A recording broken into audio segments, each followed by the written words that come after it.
مجیب زدران پرون خوست کې خپل کلي سټو کنډو ته تللی و او د خپل کلي په اړه یې داسې وویل.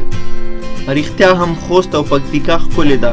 دا ښکلې فضا وګوره، دا ښکلې غرونه وګوره، نښترې، لمنځې، جلغوزي او دا نورې ونې دانې او بوټي وګوره. دا ښکلې منظره وګوره، ته به وایې چا په لاس رسم کړې. بیخي د سړي زړه وړي.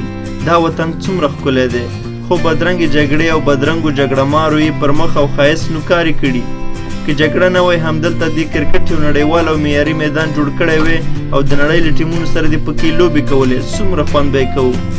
د سیمې او نړۍ څه سیلیان به د لوبو او د وطن دغه ښکلو سیمو لیدو ته راتلل. هم به ثواب و او هم به خرما وه. موږ به تفریح او هم به مو عاید زیاتېده او ګټه به مو کوله. خپل کلتور او ژبه به مو نړۍ ته انتقالوله. اقتصاد به مو لا غوړېده او نړیوالو سره به سیالان وو او خلکو به د افغانستان صفتونه په خپلو ملکونو کې کول. جګړې په ملا مات کړي یو. د دې وطن هره سیمه د خوست او پکتیا په شان ښکلې ده. دا و زموږ د نن ورځې راپور چې تاسو سره مو شریک کړ. د نورو دغسې جالبه راپورونو دپاره زموږ دغه چینل درته هرومرو سبسکرایب کړئ.